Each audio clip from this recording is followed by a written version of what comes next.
मैं आप सभी का स्वागत करती हूँ। शुरुआत यहाँ पर सीधे अनुराग जी आपके साथ कर रही हूँ। अखिलेश जी ने कहा मुकाबला तो बीजेपी और सपा के बीच है, लेकिन अभी हमने आपको इमरान मसूद साहब का स्टेटमेंट सुनाया। वो तो कह रहे हैं चुनाव राहुल जी के नेतृत्व में है, सपा है सहयोगी। कंफ्यूजन कहाँ है सर? कंफ्यूजन तो आपके चैनल में है या आपकी सोच में है। अगर आप उसी के साथ कांग्रेस के प्रभारी का ही बयान चला देते तो शायद आपके समझ में आ जाता। कांग्रेस के प्रभारी जो उत्तर प्रदेश के हैं उन्होंने क्या कहा था, बताइए। अखिलेश यादव जी हमारे चेहरा हैं, उसको भी चला देते, बट उसको नहीं चलाएंगे क्योंकि वो सूट नहीं करेगा ना।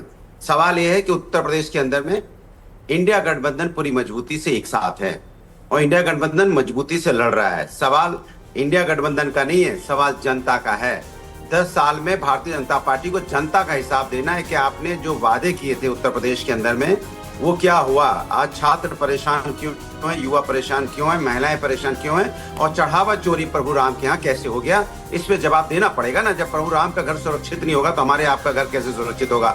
आप समझ सकते, इस बात को बताने की जरूरत नहीं है।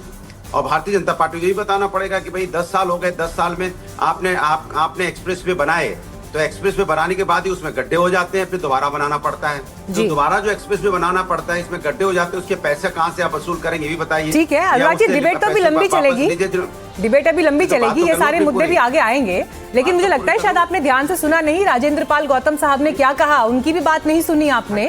लेकिन खैर, मैं तो उस कंफ्यूजन की तरफ आपका ध्यान दिला रही थी। सुन तो लीजिए सर, सवाल तो सुन लीजिए, इतना तिलमिला काहे रहे हैं, सवाल तो सुन लीजिए, सवाल सुन लीजिए। अरे जो कंफ्यूजन समाजवादी पार्टी और कांग्रेस के बीच चल रहा है, हम तो अभी इसी डिबेट में दूध का दूध पानी का पानी कर दूंगे सर, चिंता मत करिए। अभी कांग्रेस के प्रवक्ता भी बैठे हैं यहाँ पर, उमाशंकर पांडे जी। अनुराग जी तो बड़ा हंसते मुस्कुराते हुए कह रहे हैं कि भाई ये तो मीडिया की खबरें हैं, हमें कहीं कोई कंफ्यूजन नहीं है।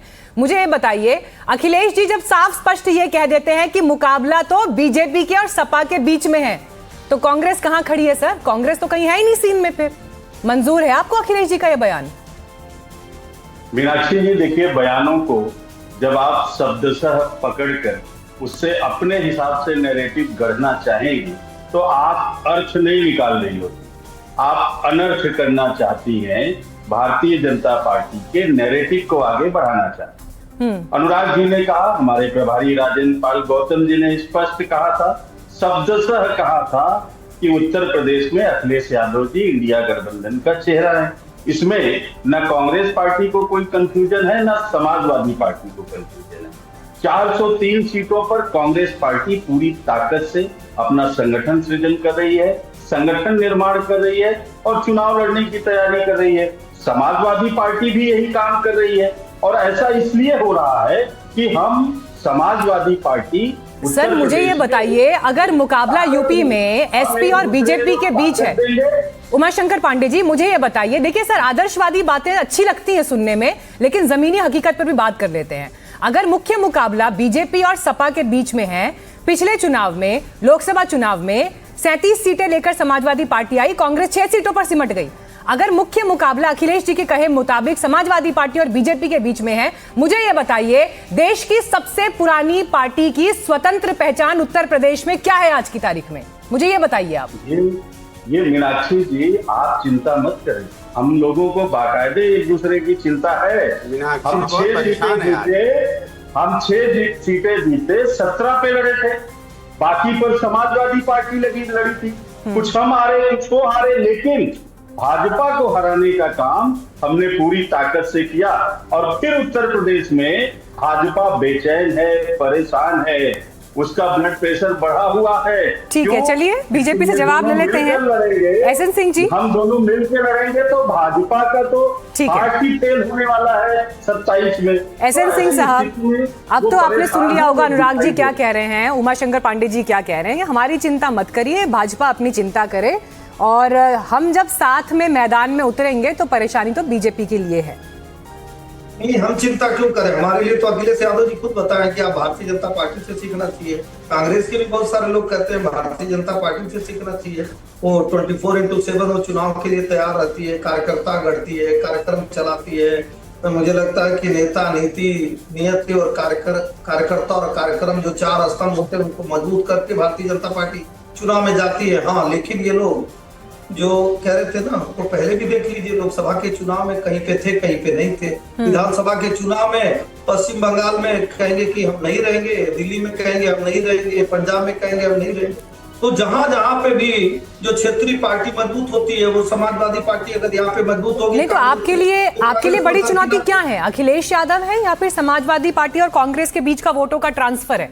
आपके लिए बड़ा चैलेंज क्या है? मीनाक्षी जी, हमारे सामने तो कांग्रेस और समाजवादी पार्टी मिलकर चुनाव लड़ी है, क्या होगा? सार्थक और सुंदर परिणाम। नहीं तो वही तो कह रहे हैं ना, वो 2024 में आप लोगों ने जितना एक्सपेक्ट किया था यूपी से, वो नंबर तो नहीं आया आपको।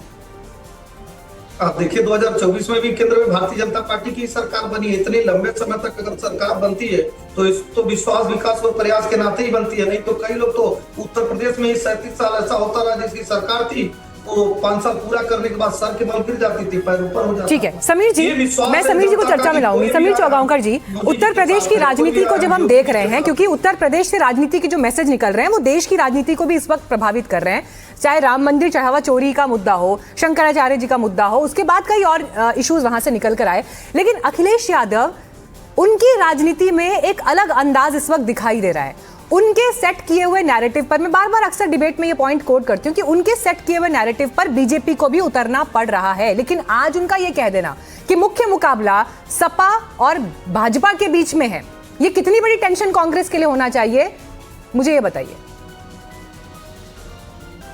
देखिए मीनाक्षी जी, अगर उत्तर प्रदेश की बात करें तो इसमें कोई दो राय नहीं, समाजवादी पार्टी और भारतीय जनता पार्टी की बेस मुकाबला है। कांग्रेस वहां कहीं नहीं टिकती। अगर कांग्रेस ने 6 लोकसभा सीटें जीती है तो वो अखिलेश यादव के समर्थन के कारण जीती है। अखिलेश यादव बहुत बड़ी पार्टी जैसे बंगाल,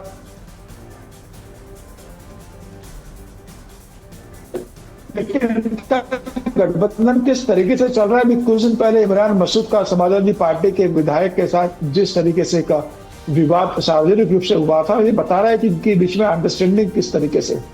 राहुल गांधी जिस तरीके से छात्रों के मुद्दे को लेकर, जंतर मंतर के मामले को लेकर राहुल गांधी जिस तरीके से प्रधानमंत्री मोदी के घर का घेराव करने गए, तो अखिलेश यादव को भी जाना पड़ा उस बात को लेकर। लोकसभा में राहुल गांधी ने छात्रों का मुद्दा उठाया तो अखिलेश यादव ने कहा कि भाई उत्तर प्रदेश का चुनाव है तो राम मंदिर चढ़ावा का मुद्दा भी हमें उठाना पड़ेगा। तो राहुल गांधी जिस तरीके से लीड ले रहे हैं तमाम विषयों को लेकर, तो अखिलेश यादव को लग रहा है कि अगर अल्पसंख्यक वोटर्स को लेकर राहुल, जिस तरीके से राहुल गांधी ने और सोनिया गांधी ने वंदे मातरम का खुलेआम विरोध किया 15 अगस्त के दिन, तो ये उन्होंने उत्तर प्रदेश के मुसलमानों को भी संदेश दिया कि अखिलेश यादव से बड़ा मुस्लिम तुष्टिकरण की जानी थी मुसलमानों के रहनुमा हमें। तो अखिलेश यादव का डर जरूर होगा कि कहीं ना कहीं कांग्रेस अखिलेश यादव से बड़ा बनने की कोशिश या सीटों में बड़ा हिस्सा मांगने की कोशिश करेगी। तो उन्होंने, मुझे लगता है समाजवादी पार्टी ने कांग्रेस को संदेश देने की कोशिश की है कि भाई चुनाव लड़ाई तो हमारे और भारतीय जनता पार्टी के बीच में, आप कहीं में नहीं हो, आपको हम जितनी सीटें देंगे उस पर आप चुनाव लड़ लेना। ठीक है, हम भारतीय जनता पार्टी से लड़ने। उमाशंकर जी, हाँ अनुराग जी आ रही हूँ आपके पास। उमाशंकर जी, अब देखिए जो यही बात है ना, फिर जब अखिलेश जी ने खुलकर कह दिया कि मुकाबला भाजपा और सपा के बीच में है, तो कल को सीट शेयरिंग भी होगी, किस आधार पर होगी? यहाँ पर तो एक स्तर का मानसिक दबाव ऑलरेडी कांग्रेस के ऊपर बना दिया है अखिलेश यादव ने अपने इस बयान से।